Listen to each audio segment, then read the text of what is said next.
Amen. Praise the Lord. Oh, sing, oh, sing, oh. Praise the Lord. Praise his holy name. Oh, sing, oh, sing, oh. Praise the Lord. Praise the Lord. Oh, sing, oh, sing, oh. Praise the Lord. Praise his holy name. Oh, sing, oh, sing, oh. Praise the Lord. Praise the Lord. Oh, sing, oh, sing, oh. Praise the Lord. Our Father and our God, we want to thank you. Lord, we give you all the glory for you are a good God. We thank you for your mercy. We thank you for all you have done for us. We thank you because among those that are still standing, we are among them. For your word says it is only the living that will praise you that is yet cannot praise you. We glorify your name because you count us worthy to be among the living one today. It is not because we know how to do it. For your word says, by strength shall no man prevail. And the Bible says, it is not of him that willeth or runneth, but of you, God, that showeth mercy. We thank you for the mercy you are showing unto us. If we use our church as an example, almost everyone in the house, they are key workers. They are coming in contact with people. But in all this, you'll still keep to your promises. In all this, you are still watching over us. In all this, you are still protecting us and everyone connected to this program. Father, for all you have done, take all the glory in the name of Jesus. Amen. Lord Jesus, we're here to learn from your feet once again. Open our eyes of understanding in the name of Jesus. Amen. Let the power in your word set us free today in the name of Jesus. Amen. At the end of our journey on this planet Earth, Father, we pray that these words we are hearing day in, day out will not stand against us in the name of Jesus. Amen. These words will not condemn us in the name of Jesus. Amen. Father, to you be the glory. Hallelujah. In Jesus' wonderful name, we have prayed. Amen. Amen. Beloved, God bless you. Sit down. I preached a message 4 weeks ago, which I said I will be continuing whenever I have the opportunity. If I can finish today, good. If not, and people will still continue their preaching, I will still continue another day. And the message was titled, then, and it's still the same thing today, obedience, the catalyst to divine prosperity. Obedience, the catalyst to divine prosperity. And I said to you that when I'm talking about prosperity in this context, I'm not talking about possessing the whole world or possessing houses, cars. No, that's not what I'm talking about. I'm talking about what is written in 3 John verse 1.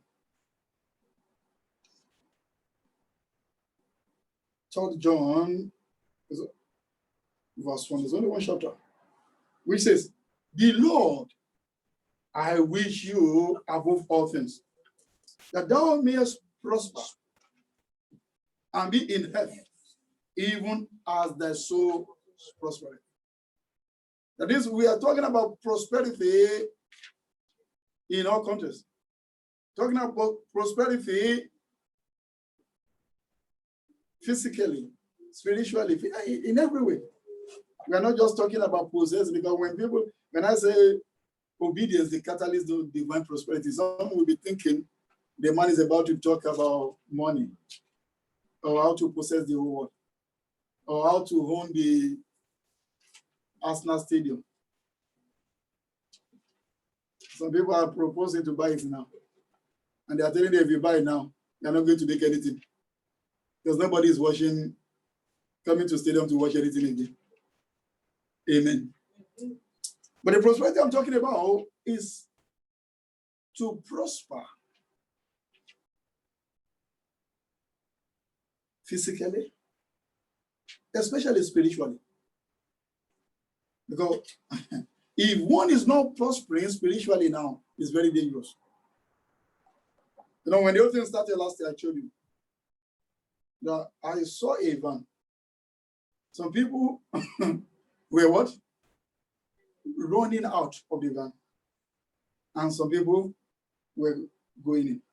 And the Lord said to me that people will be losing their salvation and some will be gaining their salvation. And if you check what is happening, the thing is drawing people. And those people that believe they were giants before, some of them have lost it already. The Bible says, he or she that thinketh, he or she stand. She'll take heed lest he or she fall. We shall not fall from grace to disgrace in the name of Jesus. Amen. Beloved, we read Genesis 22 this morning as our Bible passage.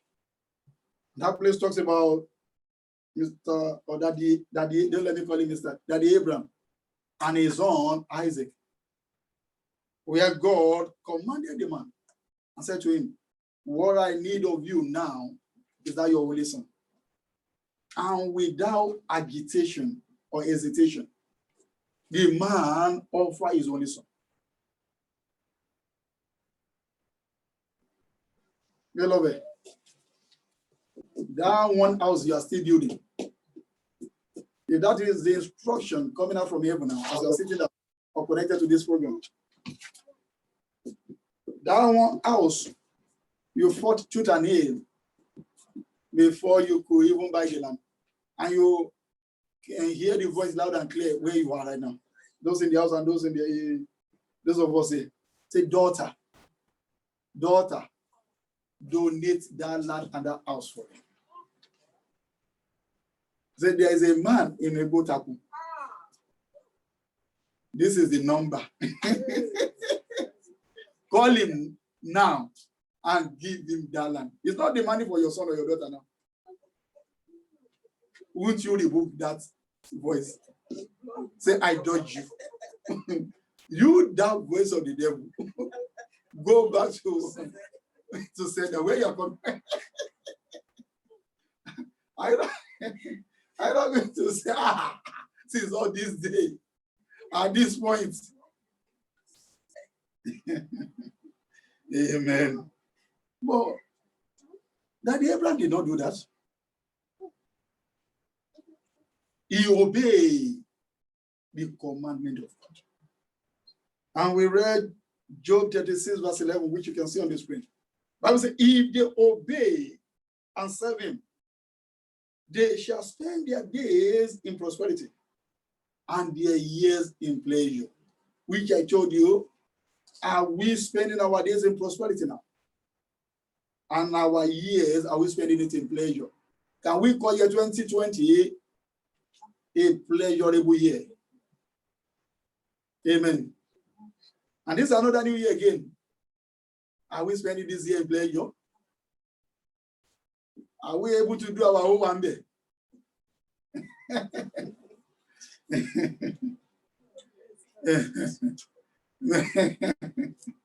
Many have called party, but now they've cancelled it. Many are trying to do a lot of things. But Bible says, if they obey and serve him, this is the repercussion of not obeying and serving him in truth and in faith. We are going to church. We're having more churches, but people are not doing the right thing. We've turned the house of God to Jamboree Center. We've turned the church to disco halls. We're only going there just to go and gyrate. And what people engage in now is spiritual gyration, and it's no more serving of God. But Bible is telling you and I that if we obey and serve him, and not just serving him, to serve him in truth and in faith, see, we shall spend our days in prosperity and our years in pleasure. And let's look one more before we move forward. Book of Deuteronomy 11. Deuteronomy 11, verse 26 to 28. Obedience the catalyst to divine prosperity. I said it last time. The many of us, we are praying day in, day out, but we are not ready to follow the laid down rules and regulations. Look at that, please. Deuteronomy 11 from verse 26 to 28. Say, behold, I set before you this day a blessing and a curse. Say, a blessing if you obey the commandment of the Lord your God, which I command you this day. Say, a blessing. That is, if you want to prosper, if you want to become a blessed person, you must be ready to obey him. Look at verse 28. Say, and a curse if ye will not obey the commandment of the Lord your God, but turn aside out of the way which I command you this day to go after other gods, which you have not what? Known. May we not receive curse from the Lord. Amen. If we look at verse 26 and 27, say, behold, like that place in the Deuteronomy 28, people will only read verse 1 to 14. Anything from 15, they say no, over the bar. I've said it before. In that our big church that day, they just said the Bible passage for today is Psalm Deuteronomy 28. And when the man got there, they said, amen.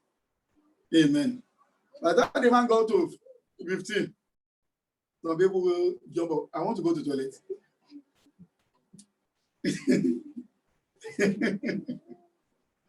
Some say, Pastor, they're not supposed to be reading that one in the church. Then my father and the Lord, the man, the pastor just said, is it not the word of God? We must read everything. God will help us in Jesus' name. Say, behold, I set before you this day a blessing and a curse. A blessing if you obey the commandment of the Lord your God, which I command you this day. That is, for us to prosper, we must be ready to obey the commandment of God. And we discuss what is catalyst. We are talking about obedience, the catalyst to divine prosperity. Let me quickly rush it so that I can go to today's business. The catalyst is something that causes activities between two or more persons or forces without itself being affected. Something that causes activities between two or more persons or forces without itself being affected. Beloved, you can relate catalyst to the word of God. I would say you cannot take out of it or add to it. Nothing you can do against the word of God. Bible says you cannot fight against the truth. But for the truth, you can call catalyst the word of God, which you cannot do anything to. If you don't like it, you like it. Because the whole world is changing their rules and regulations. It's not changing God. Because people are no more reading Bible. Amen. It's not changing anything. Because they don't believe in it, does not change God. But he will still use that same Bible to judge you when you get there. Because he will ask you, what is written in so place? And when you get there, it's not a place you forget anything. Even if you forget, you will see a big screen before you. The thing will be there. You see all this one, they ask you to memorize and you are not able to memorize. The thing will just be coming. Like you have computer in your head. Before they say Genesis 1:27, the thing will just come. Because you are the one that failed to put it in there. Because the song of Aila Mawura, you heard in 1975, you can still sing it today.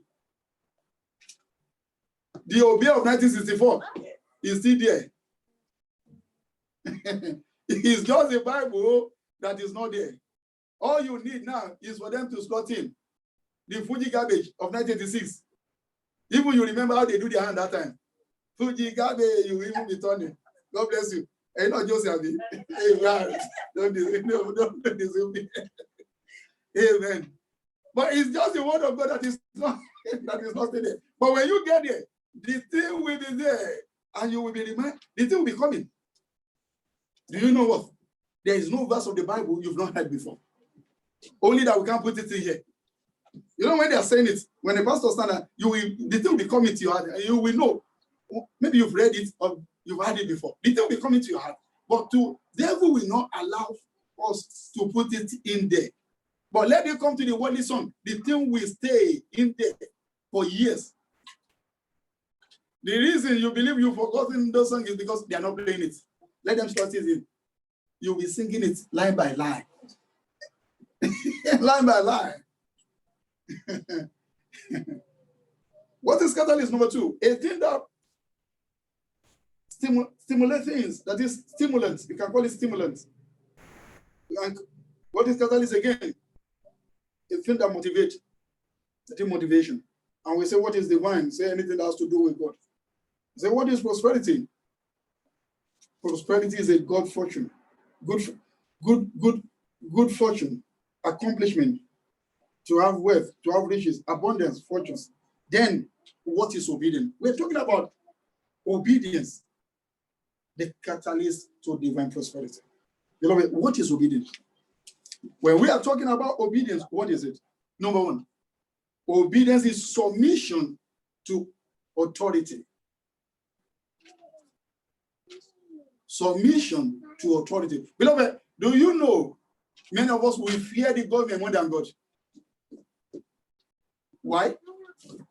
Because you know you misbehave, the government can harass you. They can arrest and harass at the same time. They will arrest you. And they will what? They will harass you. But in the case of God, you believe there is still grace. Because grace is there. But let me remind you, if you don't know, Bible says, don't fear them. They can kill the body, but cannot kill the soul. Bible says, fear him. Kill the bodies, kill the soul, and drop everything in the lake of fire. Obedience is submission to authority. We can have authority inside authority. But the authority of all is God in heaven.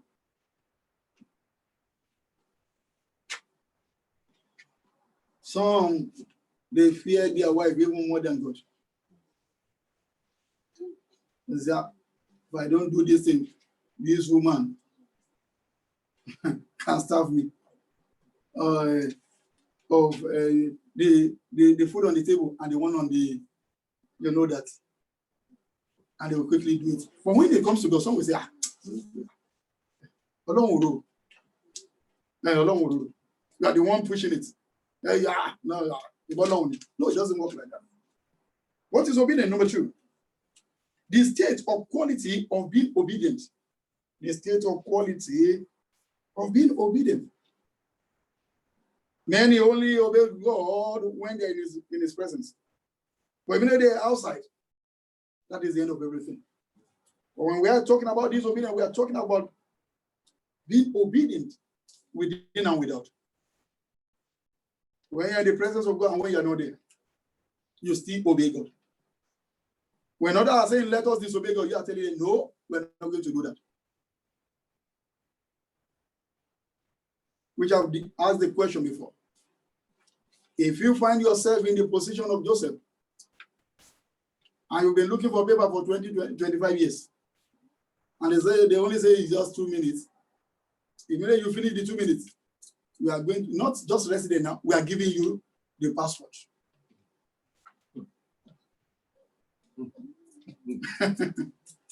Are you not going to?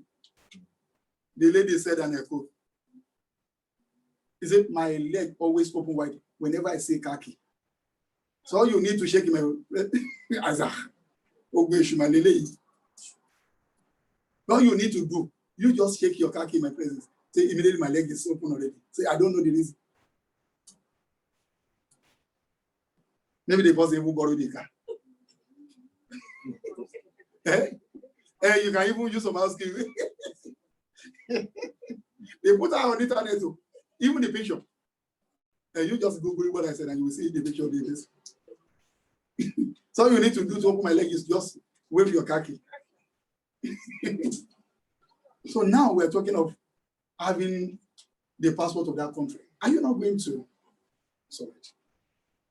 What is obedience? Number 3.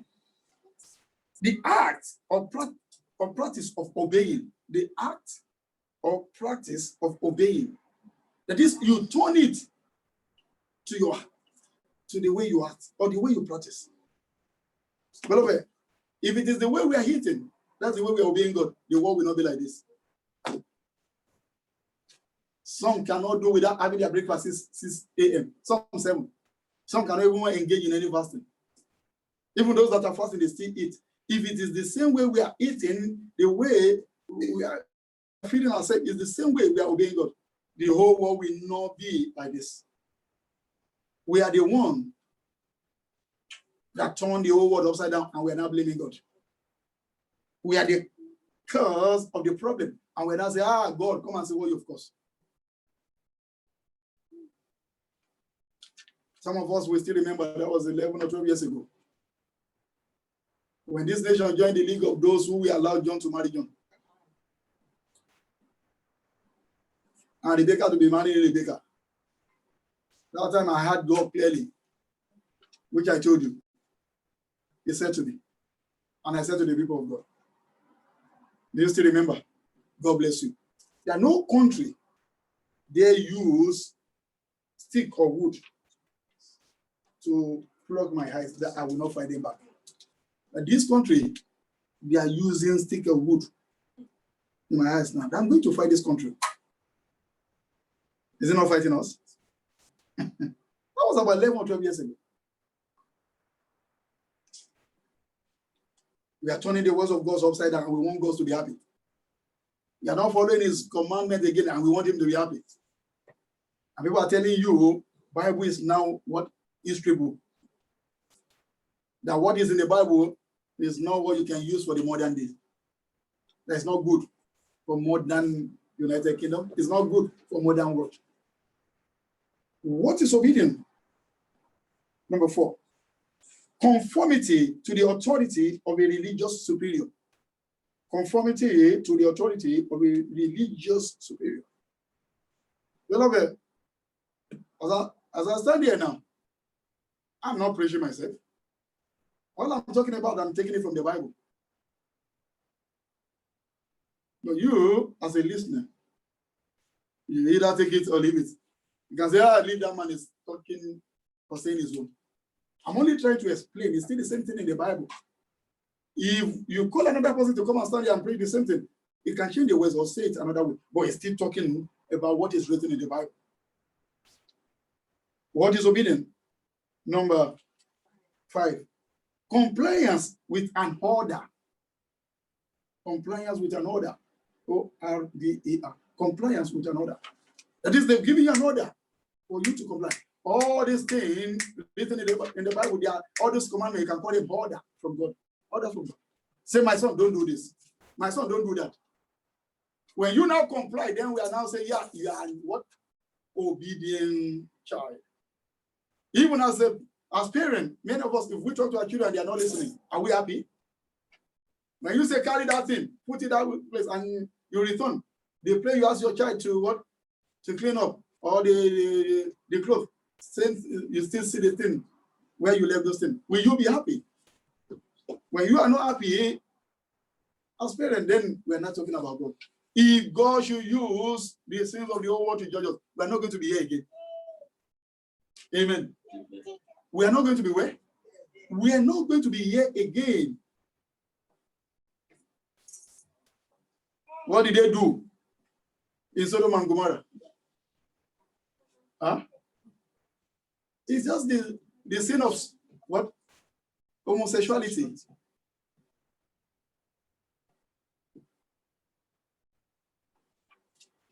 Have we not done more than that in this our generation? We've done more than that. Maybe Bible did not even record any transgender. Even when somebody is transgender, is just putting, we are not changing clothes or doing this. But now people are changing their chest. Says, I don't want to be a male again. I want to become a female. I don't want to be a female again. I want to become what? Male. What are they telling God? Say, God, I did not like the way You created me. And yes. The Lord, you made a mistake. Yeah, that's it. That's the simple language. Say, you, Lord, you have made a mistake.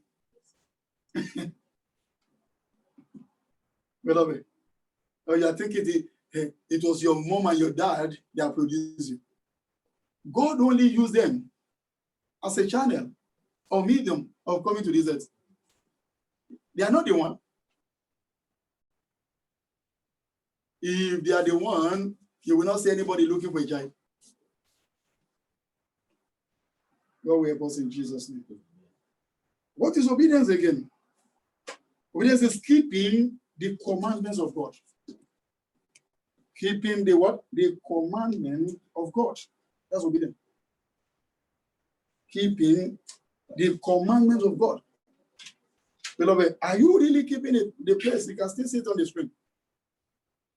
Deuteronomy 27, 11:27. Say, blessed if ye obey the commandment of the Lord your God, which I command you this day. Beloved, are you keeping the commandment of God? Or are you just doing whatever you like? Am I keeping it? Or am I just doing what I like? God will understand. God will understand. Our God is a good God. God doesn't fight anybody. God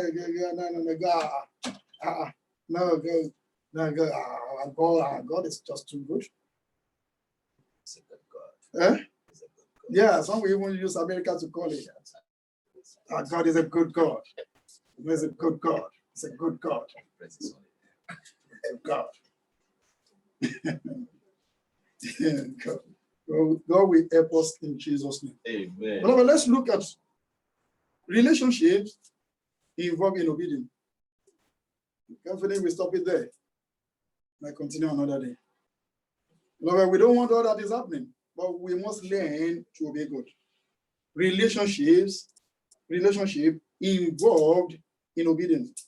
Number one, obedience involves God and man. Acts chapter 5, verse 29. Relationship involved in obedience.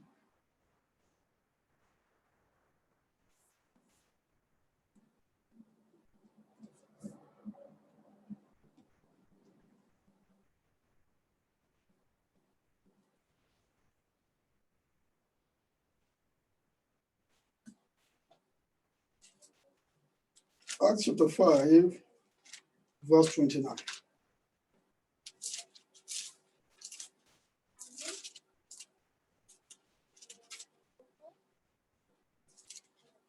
I believe you are reading your Bible. Look at it. Acts chapter 5. Relationship involving obedience. He said, then Peter and the other apostles answered and said, we ought to obey God rather than who? Men. That is, if you want to obey anybody, let that person be what? God.